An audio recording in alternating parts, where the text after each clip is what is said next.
안녕하세요. 백두산 금융연구소의 백두산입니다. 5월 10일 월요일 밤 9시 7분입니다. 오늘 한국은 원웨이 상승장이 또 나왔습니다. 그래서 2거래일 연속으로 원웨이 상승장이 나왔는데요. 사실 오늘 아침에만 해도 원웨이 상승이 나오기 어려울 거다라고 생각을 했어요. 왜 나오기 어려울 거냐라 생각을 했냐면, 일단 추세선이 무거운 게 하나 내려오고 있기 때문에 돌파 안착에 시간이 걸릴 것이다 라는, 이 부분 매물 소화하고 돌파 안착에 시간이 걸릴 것이다 라는 판단을 하기도 했고, 또 그리고 머리 위에 저항이 많습니다. 예를 들면 뭐 433자리도 저항이었고 뭐 431도 저항이고, 이렇기 때문에 저항이 굉장히 많았어서, 그래서 이거 돌파하는데 시간이 걸리니까 오늘 원웨이는 힘들겠지, 이렇게 생각을 했다고요. 그리고 만기주라는 것도 하나의 뭐 이유기도 했습니다. 보통 만기주에는 옵션을 그렇게 막 원웨이로 원웨이로 폭등시키는 일이 없진 않지만 그 경우가 좀 드물거든요. 그러니까 이제 그렇게 판단을 했는데, 근데 이제 오늘 생각보다 강한 매수세가 코스피에 등장을 하면, 생각보다 강한 매수세가 코스피에 들어온 거죠. 이게 그냥 강한 게 아니고 엄청나게 강한 게 들어온 겁니다. 분봉 같은 걸 보면 조금 더 이게 이해가 좀 되실 수도 있는데, 1월달 고점에서부터 코스피가 이렇게 지금 추세선이 내려오고 있거든요. 이 중요한 선이겠죠. 근데 이거를 보시면 오늘 어떻게 했냐면, 단 2시간 만에 돌파 안착했어요. 단 2시간 만에. 하나, 둘, 셋, 넷. 30분 봉인데 봉 4개니까 총 2시간이죠. 그래서 제가 이제 오늘 아침 영상에다가 리플을 달아놓긴 했습니다. 11시 넘어서 이거 장대 양봉 보고 리플을 달았어요.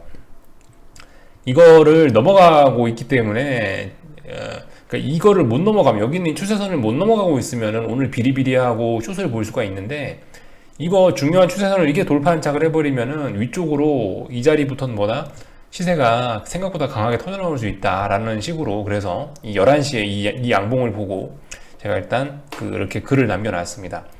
그래서 아무튼 원웨이 상승장으로 마감이 됐습니다. 이렇게 되면 어떻게 됐나요, 여러분들? 이렇게 되면은 일단 일봉상으로 보나 뭐 무슨 봉으로 보나, 일단은 코스피 같은 경우 하방을 볼 만한 근거가 또 다시 사라져 버렸습니다. 뭐 예를 들면은 뭐 429.45라든가 이런 자리가 붕괴되면 다시 이제 하방을 볼 수 있는 근거라든가 이런 게 생기는데, 지금 같은 경우는 이제 코스피는 사실상 이제 무저항의 영역으로 들어왔습니다. 사실상 거의 저항이 없다고요.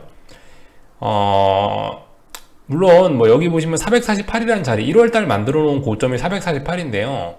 뭐 이 자리가 이 자리가 저항이긴 한데, 근데 사실상 이 윗부분은 거의 저항으로서의 역할을 하기가 어려울 정도로 별로 매물대가 없긴 합니다. 워낙 순식간에 폭등했다가 내려온 거기 때문에 그래요. 그래서 대략적으로 보시면은 이 정도, 그죠? 여기 이 정도 구간은 사실상 이제 아무것도 없는, 뭐 사실상 신고가는 아니지만 신고가 영역이라고 봐도 무방할 정도로 이 부분은 저항이 없습니다. 물론 그런 점을 생각을 해보긴 해야 돼요. 물론 보시다시피 최근 2거래일 만기주를 앞두고 최근 2거래일 동안 뭐 원웨이 상승을 보여줘서 좀 과하다, 이런 측면도 있을 수도 있고, 또 그리고 무거운 추세선을 하루 만에 돌파 안착했기 때문에 뭐 오늘 돈 많이 썼죠. 오늘 세력들이 무거운 저항들 다 해소한다고요. 돈 많이 썼으니까 하루 이틀 정도 뭐 이렇게 조금 좀 다시 추세선 부근으로 내려오면서 좀 쉴 수는 있을 거라고 생각은 합니다만은, 일단 오늘의 이 양봉을 보면은 해야 되는 생각은 이거라고요. 일단 이 무주공산 위에 있는 공간까지 조금 쉬든지 아니면 다이렉트로 가든지 이 위쪽 공간까지 일단 올라올 수 있겠다라는 생각을 일단 하긴 해야 된다고요. 그래서 코스피 같은 경우는 이제 머리 위쪽에 저항이 없었기 때문에, 이제 저항이 없어지는 구간으로 와버렸기 때문에 지들이 좀만 마음을 먹으면은 진짜 탄력적으로 슈팅이 강하게 튀어나와 버릴 수도 있겠다라는 말씀을 드려야겠습니다. 네, 그래요. 하여튼 지금부터는 좀 이제 코스피가 오른다면 또 강하게 올라갈 수 있는 그런 구간으로 오기로 왔습니다.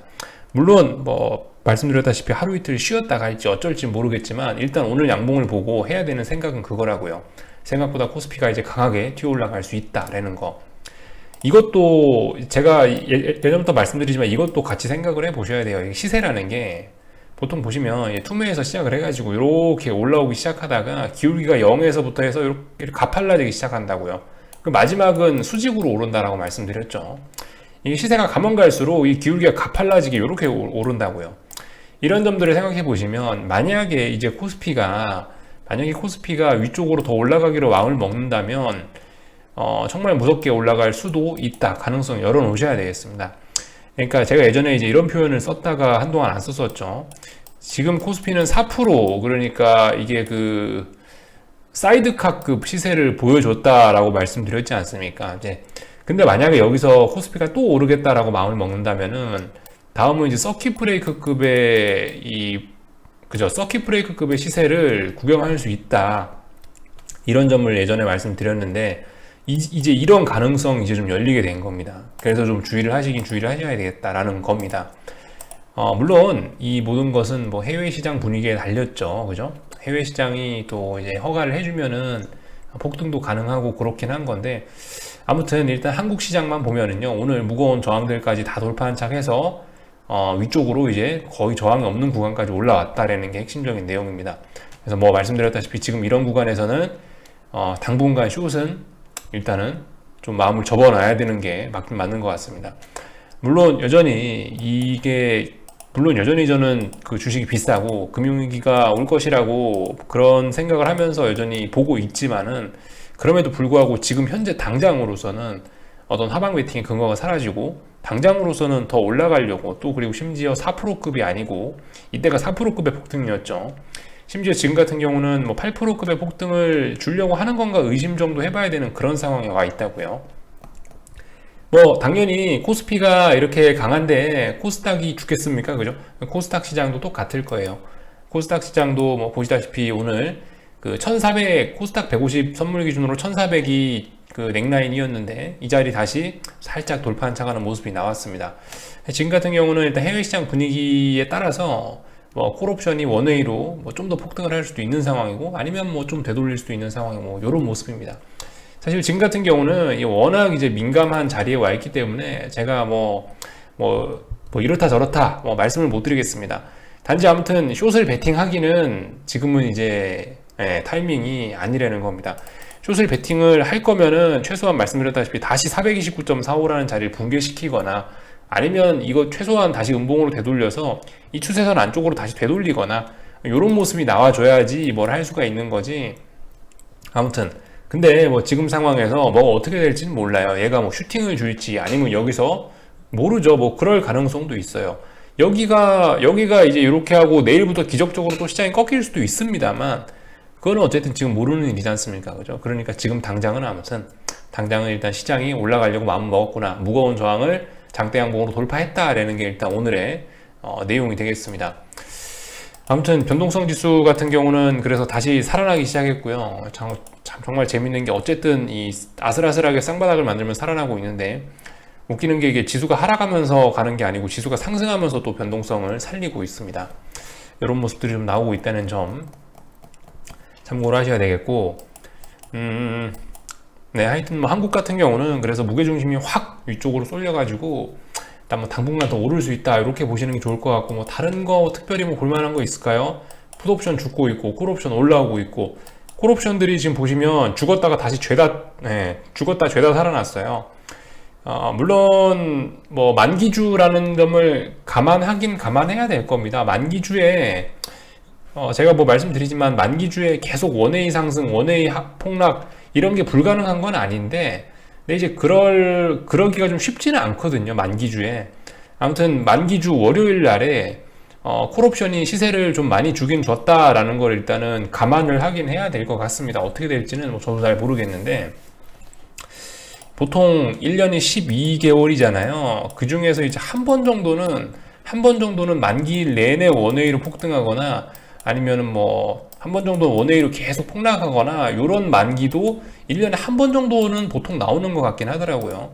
이번이 그게 될지 안 될지 뭐 알 수는 없습니다. 하여튼 그렇다라는 자료 정도만 던져드리고, 뭐 지금으로서는 아무튼 제가 딱히 드릴 만한 말씀은 없는 뭐 그런 구간에 와 있는 것 같습니다. 하여튼 숏을 보시는 분들은 당분간 조금 좀 몸을 좀 사려야 될 구간에 와 있지 않나 싶은 생각이 들고, 원달러 환율 1116.8원이라는 자리가 중요하다고 말씀드렸는데, 다시 일단 이 라인을 붕괴시켰죠. 물론 양봉이긴 합니다만 하락 마감이니까 뭐 일단 강한 의미를 둘 수는 없고, 하여튼 뭐 1116.8원을 다시 붕괴시켰다, 이 정도 보면 될 것 같습니다. 삼성전자 같은 경우는 뭐 보시다시피 이렇게 삼각 수렴형이 있었는데 삼각 수렴형 끝자리에서 그죠? 위쪽으로 일단 방향을 잡긴 잡았습니다. 물론 위쪽에 저항이 워낙 많아요. 이거를 이 삼각 수렴형을 위쪽으로 돌파한다라고 해서 무조건 폭등이다 이렇게 보기는 좀 어렵습니다. 말씀드렸다시피 이 저항이 많기 때문에 이런 저항들을 소화해야 될 필요가 있어서 뭐 탄력은 좀 둔화될 수 있을 거다라는 생각 정도는 드네요. 그래서 아무튼 그렇다, 뭐 이런 모습들이 나오고 있다라는 점 오늘 보실 수가 있겠습니다. 그래서 오늘 중요한 날이었는데 개인적으로 조금 좀 숏을 보던 사람 입장에서 좀 안타깝게 된 꼴이 됐고, 상방 보시는 분들은 뭐 어쨌든 조금 좀 마음이 좀 편해지실 수는 있을 것 같아요. 당분간은 이 정도 이야기. 하여튼 오늘도 근데 보시면은 참 웃기긴 합니다. 오늘도 보시면 한국 코스피만 강했지 중국은 또 약간 혼조세 모습을 또 보이기도 하고 그렇더라고요. 이게 오늘 모습인데 뭐 상해종합은 0.2%, 선전은 0.1% 하락, A50은 0.5% 하락. 하여튼 좀 웃깁니다. 예. 이게 뭐 전 세계가 다 같이 강하고 뭐 이런 게 아니고 하여튼 뭐 약간 그런 느낌이에요. 미국이 안 죽으니까 이 죽어야 될 때에 있는 친구들이 지금 다 같이 막 죽어야 될 때에 안 죽으면 살아난다 말씀드렸지 않습니까? 그죠? 그러니까 이 죽을 수 있었던 친구들이 미국 S&P가 강하게 버텨버리니까 얘네가 이제 다 다시 차트가 살아나면서 심지어 이제는 S&P가 신고가 가고 계속 올라가고 있으니까 오히려 이제 막 위쪽으로 슈팅을 주려고 하는 이런 모습들이 좀 나타나고 있는 것 같습니다. 아무튼 여전히 가장 강한 건 S&P가 가장 강한 거고, 코스피도 이제 S&P의 뒤를 따라가기로 거의 마음을 먹었다고 보이고요. 지금 현재 상황으로서는요. 그 와중에 중국은 좀 못 따라가고 있는 상황이죠. 이 정도 모습을 좀 보실 수가 있을 것 같습니다.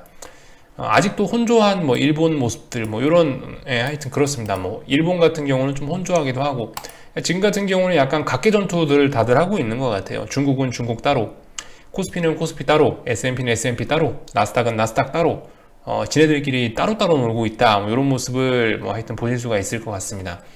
그래서 뭐 미국하고 한국하고 똑같이 대응하느냐, 제 생각에 그런 전략보다는 하여튼 따로따로 약간 다뤄주는 게 좋지 않겠냐라는 생각이 들어요. 코스피, 코스닥 같은 경우, 한국 시장 같은 경우는 이제 워낙 강하게 올라가기로 뭐 보니까 오늘 마음 먹어버려가지고 하여튼 말씀드렸다시피 숏을 보기는 좀 이제 당분간 이제 껄끄러워지는 거고, 글쎄요, 뭐 하여튼 보시면 뭐 물론 이게 이제 현재 밤 9시 19분입니다. 이제 9시 20분 됐는데 하여튼 나스닥은 보면은 좀 비리비리하단 말이죠. 나스닥은 약해요. 예를 들어서 오늘 밤에도 나스닥 13,800을 테스트해야 되는데 이거 못 넘으면 나스닥은 이제 뭐 숏배팅 한번 들어가 보시든가요.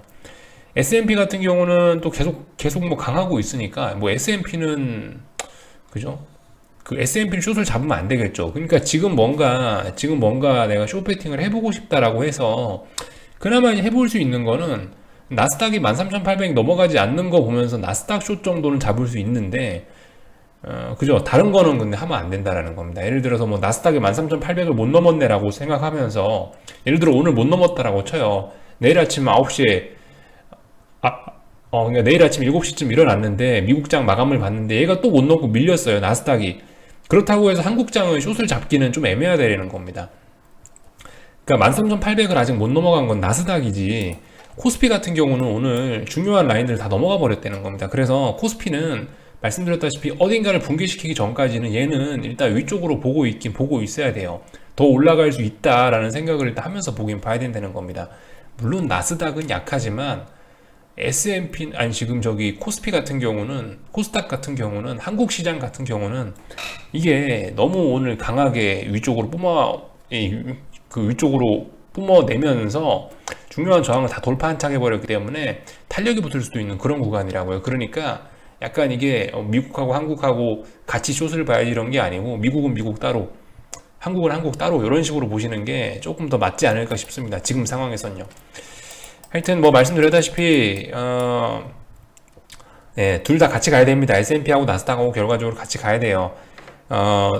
오늘 밤도 미국은 싸우긴 싸울 겁니다. 더 올라가려고 하는 더 올라가려고 하는 S&P와 13,800에서 힘겨워하는 나스닥이 싸우겠죠. 예, 그 싸움을 여전히 지켜봐야 되는 거고, 아직 미국 시장은 이게 끝나진 않았어요. 물론 오늘 한국 시장 코스피를 하루 종일 보셨던 분들이라면은, 야, 코스피가 저렇게 셌는데 나스닥도 당연히 13,800 넘어가겠지라고 생각할 수 있겠지만, 솔직히 그것도 조금 어려운 생각일 수 있겠습니다. 아무튼 한국은 한국이고 미국은 미국이니까요.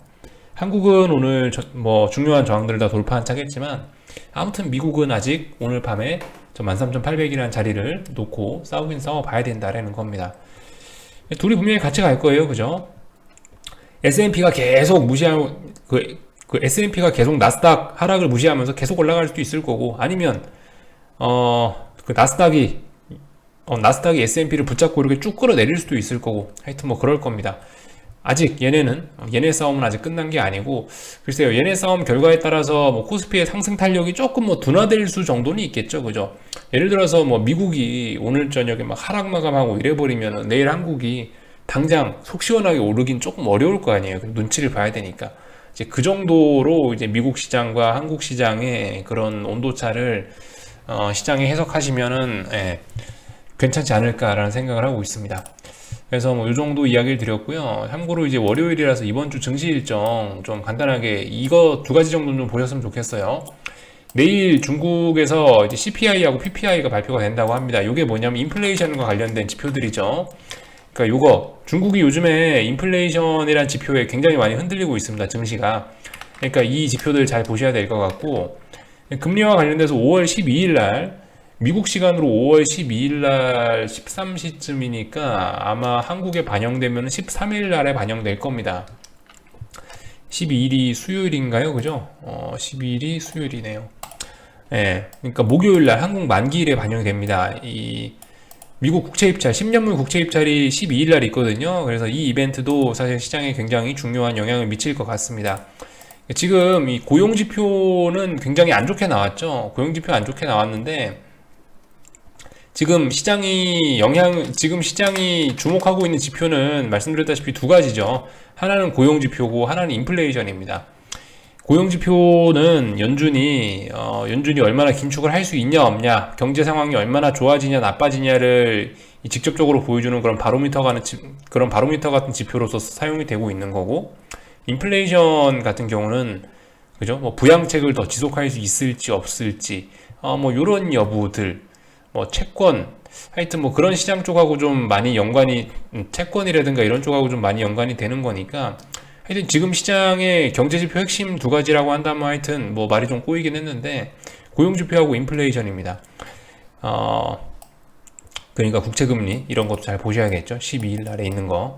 하여튼 뭐 그런 점들 잘 보셔야 된다. 이번에 고용지표는 굉장히 안 좋게 나왔지만, 안 좋게 나오면서도 시장을 끌어올렸지만 12일 날에는 또 어떻게 될지 모른다. 12일 날에 국채 금리 입찰, 금리가 몇 프로로 책정이 되냐 잘 보자. 이런 점을 말씀드릴 수가 있겠습니다. 그래서 일단 뭐 여기 정도까지 말씀을 드릴게요. 사실 오늘 같은 경우는 너무 명백하게 어떤 시장의 힘이 확 정해져 버린 때라서, 제가 뭐 특별히 자세히 설명하고 이럴 건 없을 것 같고, 미국 시장 13,800 싸움 잘 보자, 뭐 이런 이야기 정도 드리면 될 것 같습니다. 그래서 여기까지 하고 마칠게요. 궁금한 건 리플 남겨주시고요. 내일 아침에 뵙도록 하겠습니다.